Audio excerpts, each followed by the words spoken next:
Un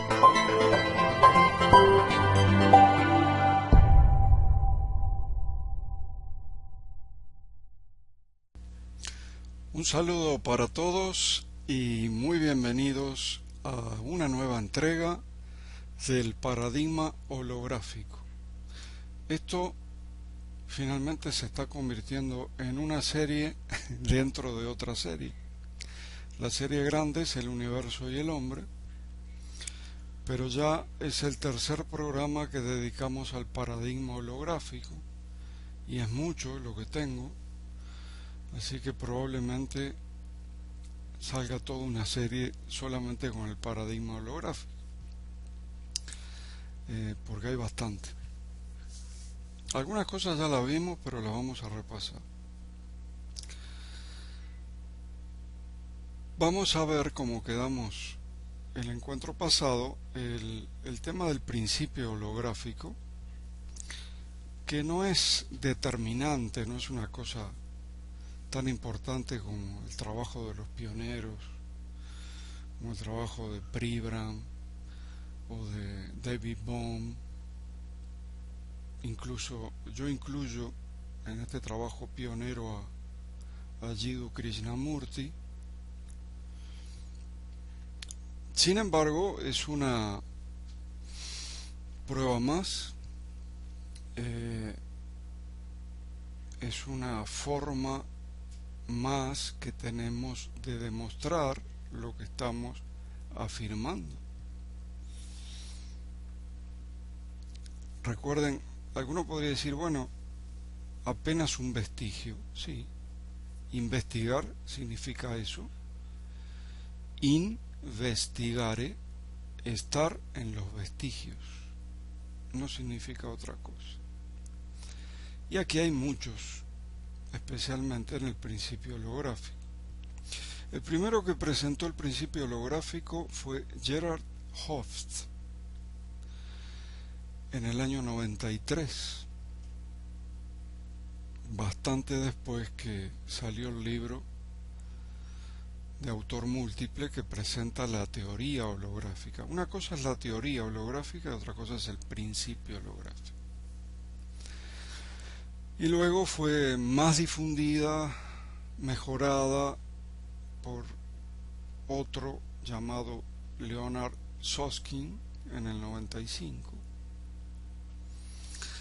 Pero tal vez el que sonó más de todos en el ámbito de la física es un físico argentino que llegó a ser el catedrático más joven de Harvard,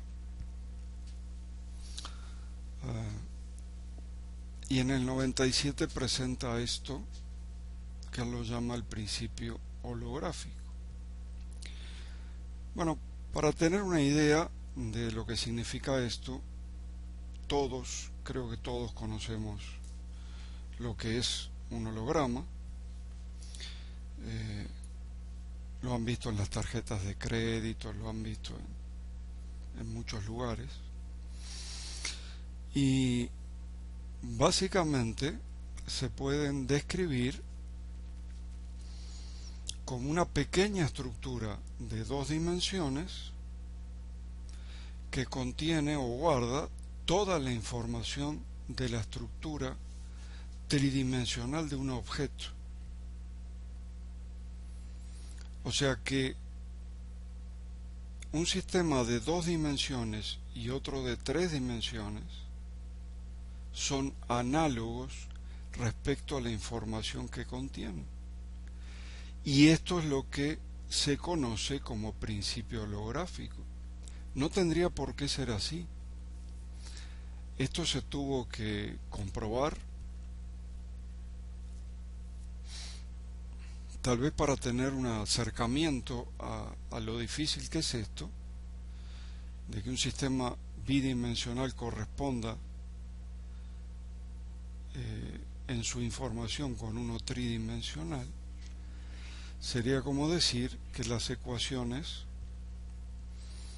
de un libro de astrofísica, 3 dimensiones, me sirven para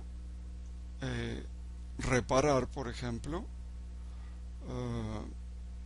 software, programas de informáticos de ordenador que están en dos dimensiones, que tienen que ver esas ecuaciones tridimensionales con ese otro trabajo que podríamos llamar bidimensional, informático. Y sin embargo, así se demostró. Lo primero que presentó Gerhard Hopf no se refirió a la astrofísica ni nada. Él decía que si el espacio del cual estamos hablando, el sistema tridimensional del cual estamos hablando, es una sala con muebles, bueno, toda la información que está allí en esa sala podría entrar en los límites, o sea, serían las paredes, ¿verdad?, de la sala. Incluso decían en un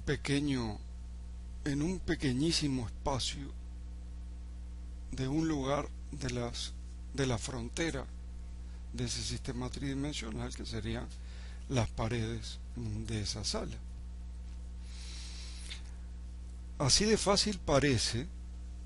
No es solamente decir que el principio holográfico se refiere a una dimensión menos, sino que es mucho más complicado que eso.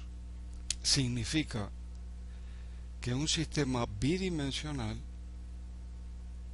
hablando del mismo tema, se corresponde a un sistema análogo tridimensional. Así que para eso se necesitaron muchas cosas, pero lo primero era saber si el universo tenía límites, algo que no se supo hasta el año 2009, cuando en Alemania un detector de ondas gravitacionales, el GEO 600, empezó a emitir un extraño ruido sostenido, muy extraño. Nadie sabía lo que era. Primero se lo atribuyeron a fallas en el equipo. De paso, para los que no saben, les digo lo que es. Un detector de ondas gravitacionales es un aparato que está funcionando constantemente. Imaginemos un telescopio grande, pero que está funcionando constantemente, porque lo que intenta captar son eventos astrofísicos grandes, la explosión de una supernova, por ejemplo. Es en esos eventos astrofísicos muy grandes donde se pueden captar las ondas gravitacionales predichas por Einstein. Bueno, había uno en la ciudad de Hannover, en Alemania, y en el 2009 empieza a hacer ese ruido. Se pusieron a estudiar qué podría ser eso, y finalmente se llegó a la conclusión de que el GEO 600 había tropezado con el límite fundamental del espacio-tiempo. O sea, en el lugar donde el espacio-tiempo deja de comportarse como suave y continuo, como decía Einstein, y se empieza a disolver como en granos. Si estuviéramos viendo una fotografía, imaginen que la ampliamos hasta que se empiezan a ver los píxeles. Se pone como granulado, y eso es lo que genera el ruido de este aparato, y es una evidencia, al menos un vestigio, de que nuestro universo es limitado, tiene límites. Entonces ahora en esta diapositiva donde vamos a ver otra vez e imaginar que ese océano que está allí es la fuente. No hay océanos infinitos, pero este tendría que ser uno infinito, lleno de energía e información consciente y que manifiesta universos. Entonces, más o menos el dibujo de la propuesta de Juan Maldacena sería así. Tendríamos un universo frontera de 2 dimensiones, como un anillo, y ese universo frontera proyectaría en su centro el universo holográfico de 3 dimensiones al cual nosotros estamos acostumbrados, donde vivimos. Pero toda la información estaría en la frontera, y eso proyecta hologramas hacia el centro. Yo creo que se ve bastante claro en esta diapositiva. Y bueno, hubo muchos intentos de validar esta postura. La primera fue en Japón, en la Universidad de Ibaraki. Se publicaron 2 artículos, así es más o menos como se manejan a este nivel. Se maneja la ciencia a este nivel. Se publicaron 2 artículos. Uno que hablaba de la energía interna de un agujero negro y el otro que hablaba de la energía interna del cosmos en dimensiones reducidas, o sea, 2 dimensiones y sin gravedad. La energía interna de un agujero negro serían las 3 dimensiones, y el segundo artículo estaría hablando de un sistema bidimensional. Los cálculos computacionales de ambos trabajos se compararon y sí se correspondían. Fue una de las grandes alegrías de todos los que estaban con este tema. Sin embargo, no sirvió totalmente porque demostraba que efectivamente se corresponden los datos de un sistema de 2 dimensiones con los datos de un sistema de 3 dimensiones, pero solamente servía para universos de curvatura negativa. Si alcanzan a ver en esta diapositiva, allí abajo, el que está más a la derecha sería un universo de curvatura negativa, muy diferente a lo que estamos acostumbrados a ver. El que está en el centro sería un universo plano, y los que trabajaron con esto dicen que nuestro universo tiene mucho de plano, pero el asunto que es tremendamente grande. Y el de la izquierda sería un universo de curvatura positiva. Entonces aquí trabajó un equipo dirigido por el doctor Daniel Grumiller en la Universidad Tecnológica de Viena, y trabajaron con una cosa que se llama entropía de entrelazamiento, que no es otra cosa que la cantidad de entrelazamiento que tiene un sistema cuántico.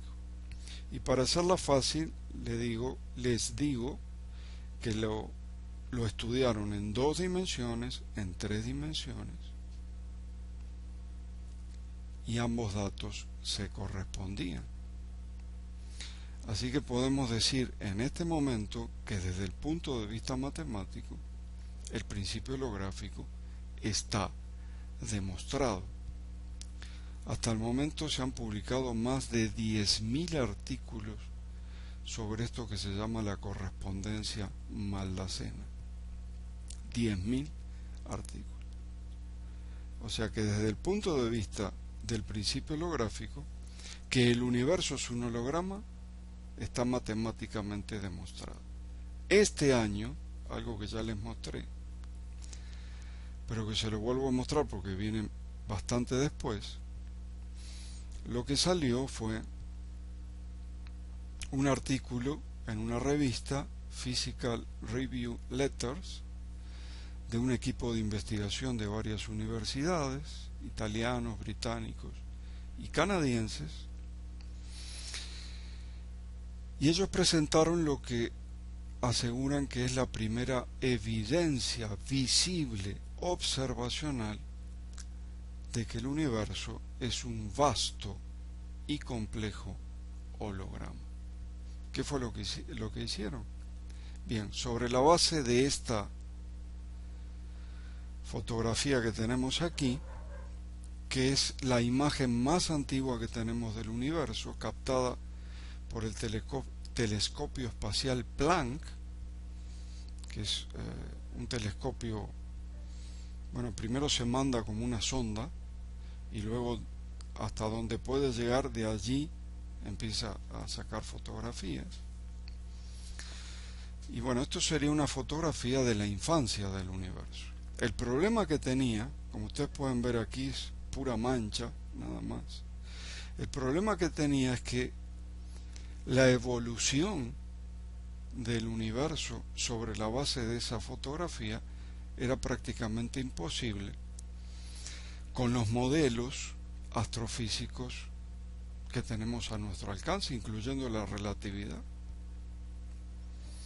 Entonces, por primera vez se utilizó una teoría cuántica de campos para resolver un problema astrofísico. Y lo que hicieron fue simular, con la velocidad de proceso que tenemos hoy, simular un holograma sobre la base de esa fotografía. Pasaron la fotografía, que es de 2 dimensiones, a 3 dimensiones. ¿Y qué creen que pasó? Los datos no solamente se correspondían, sino que todas las anomalías y todos los problemas, todas las perturbaciones que nunca habían sido explicadas por otros modelos, de esta manera se podían explicar perfectamente bien. Incluso estos científicos afirman que el Big Bang no fue una explosión, sino una fragmentación de luz.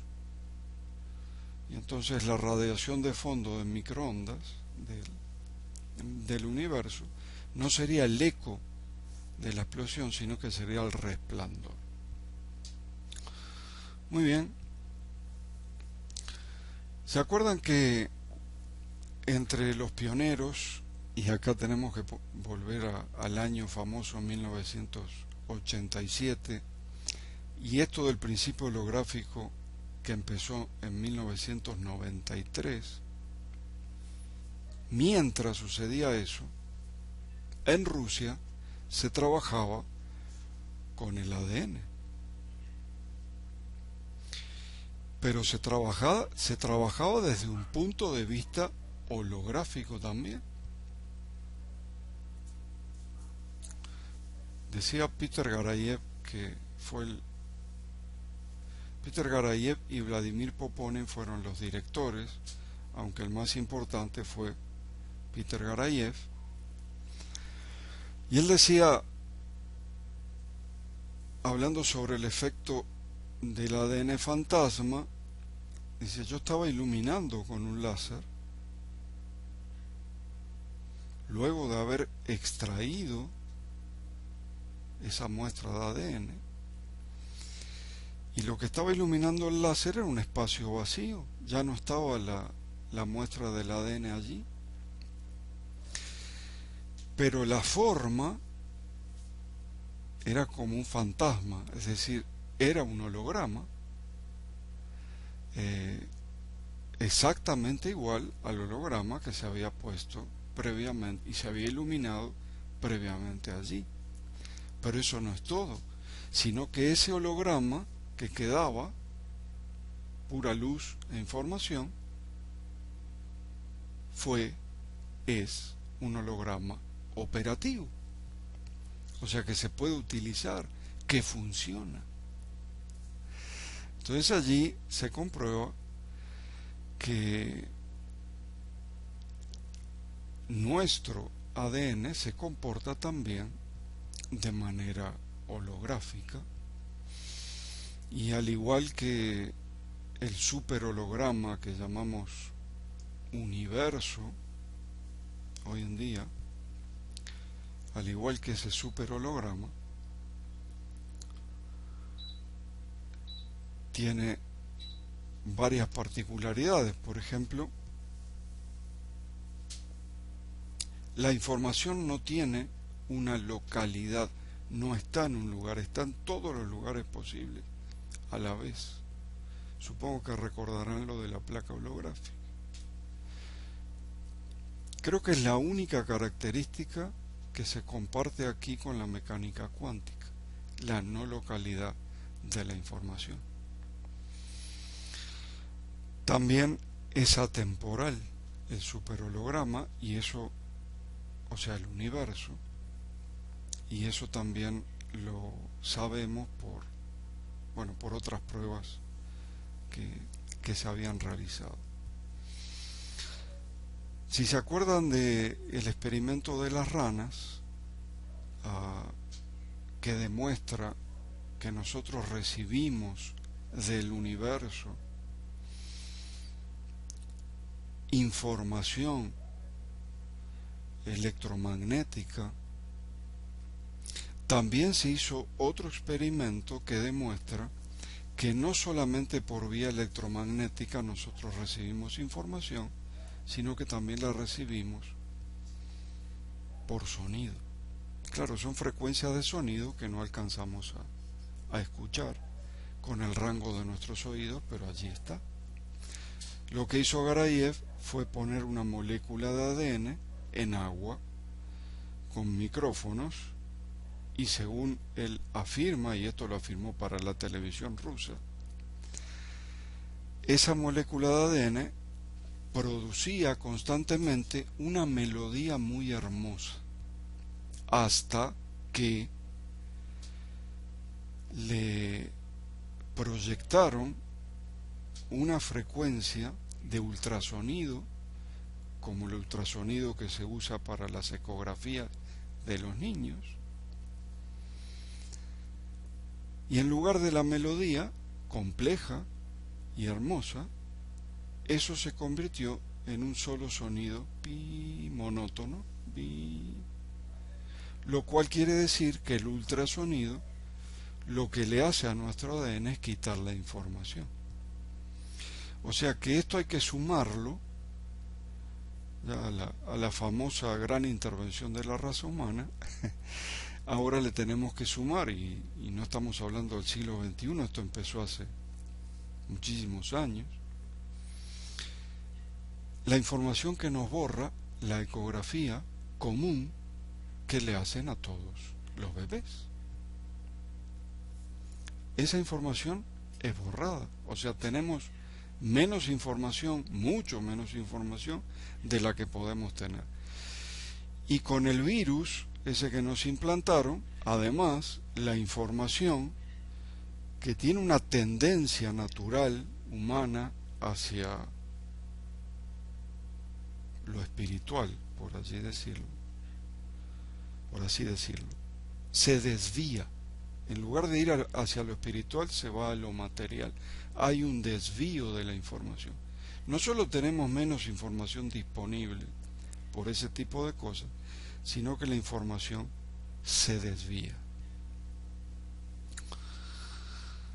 El ADN produce hologramas, y esto se debe al descubrimiento también de Garayev, que está formado, entre otras cosas, por cristal líquido y luz coherente. Entonces, él dice que ustedes pensarán qué hace un láser en el ADN. Bueno, lo explica, es largo de explicar, pero lo explica perfectamente, diciendo, miren, nosotros como especie, como raza, tenemos 35.000 genes. Muy parecido a lo que tiene una mosca, a lo que tiene un gusano o a lo que tiene un cerdo. Entonces, ¿por qué hay tanta diferencia si tenemos más o menos la misma cantidad que los genes que tiene un gusano? ¿Por qué hay tanta diferencia entre una especie y otra? Entonces aquí es donde dice que nuestro ADN trabaja en dos niveles. El primer nivel es el nivel del holograma, que define la estructura espacial, o sea, sería la plantilla donde están todas las imágenes, millones y millones de imágenes que se pueden ver una por una. Eso solamente se puede hacer con una forma de almacenar información que sea holográfica. Y esto es lo que define nuestra morfogénesis. Esto es lo que nos da una cantidad de diferencias con respecto a esas otras especies. O sea, aunque tengamos la misma cantidad de genes, nuestro ADN lo que hace es generar hologramas, generar plantillas de donde se saca el modelo para nuestra morfogénesis, para darnos los rasgos característicos de los humanos. ¿Sí?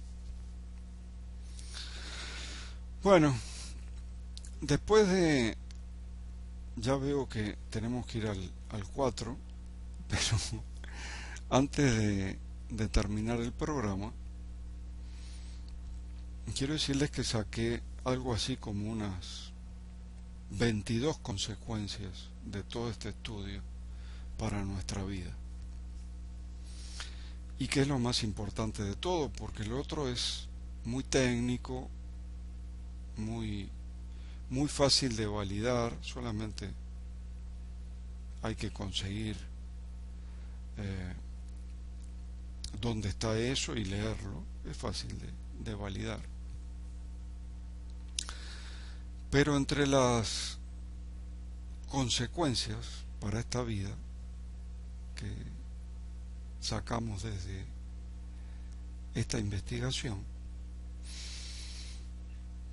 es que queda demostrado desde todo punto de vista, y enganchen el programa pasado con este, que la realidad en la cual vivimos es una realidad interna, no hay nada afuera, y holográfica. La realidad en la cual vivimos es interna y es holográfica. ¿Qué significa esto?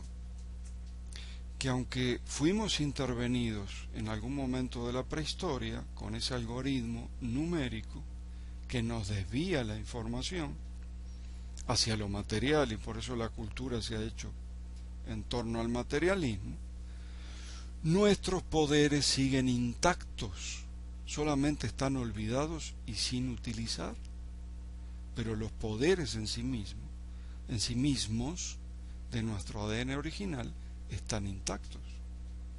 Podemos autocurarnos sin recurrir a esos mecanismos y a la bioquímica de la medicina tradicional, y esto se explicó ya con una cantidad de ejemplos de efecto placebo, efecto nocebo, etc. Podemos manifestar cualquier cosa que nosotros necesitemos, así como en un sueño lúcido.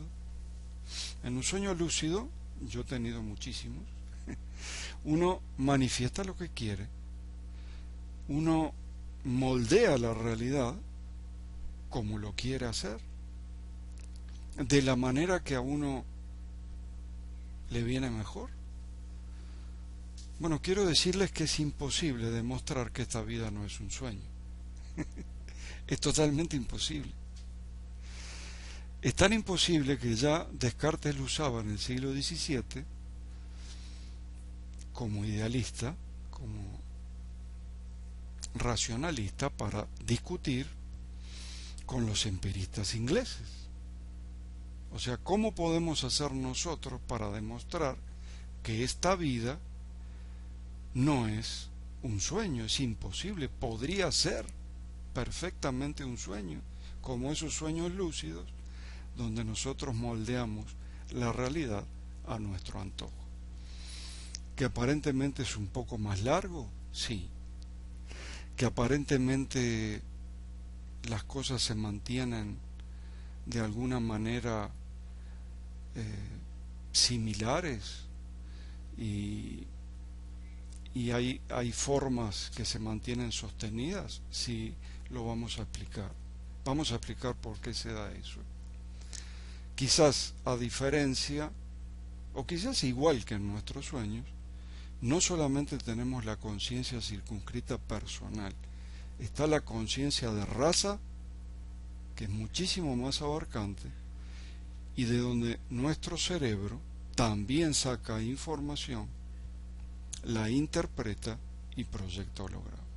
Así que nuestro cerebro lo que hace es sacar información del superholograma que llamamos universo, sacar información de la conciencia de la raza humana, interpretarla y proyectar hologramas. Vamos a ver en la próxima entrega, que ya sería la cuarta, por qué, si esto admitimos que esto es un sueño y no se puede demostrar lo contrario, pero por qué las cosas aparentemente son como más estables, se mantienen más o menos igual durante toda la vida, y también tenemos la sensación que es mucho más largo que un sueño, lo cual es relativo porque vivimos en una atemporalidad. El verdadero holograma, la verdadera realidad es tan atemporal que este pasaje, este flujo que llamamos vida imparable, pasa rapidísimo, pasa rapidísimo. Un día se miran al espejo y ya son adultos, al otro día se van a mirar al espejo y ya van a estar en la tercera edad y termina enseguida. Esto es rapidísimo. Tenemos una sensación como que dura más que un sueño onírico. Y tenemos la sensación que las cosas son más estables. En la próxima vamos a demostrar que no es así. Muy bien. Solo hablamos de 2 de las 22 consecuencias para esta vida. Y todo esto, pero sumándole el tema de pensar con el corazón, lo vamos a ver en el próximo taller de verano que comienza el sábado 22. Ya van a ver la información en nuestras páginas. El taller de verano se llama Pensar con el corazón. Y allí nos vamos a ejercitar para saber manejar este cambio de paradigma. No es otra cosa que aprender a manejar la energía. ¿Ya? La mejor manera de manejar la energía es a través del corazón, solamente que no lo podemos escuchar porque el cerebro se mete en el medio, con sus argumentos aparentemente lógicos, aparentemente muy racionales y razonables. No logramos escuchar la voz del corazón, que siempre tiene razón, ahí sí siempre tiene la verdad, porque está conectado directamente a lo que llamamos aquí el campo de información cósmica. Otros llaman el campo akáshico, otros lo llaman el potencial cuántico, bueno, Bohm lo llamaba el potencial cuántico, etc. Cada uno con su nombre, pero el corazón está conectado a eso, y acá es donde tenemos la verdad, y de acá es donde podemos manifestar, y de acá es donde nos podemos comunicar.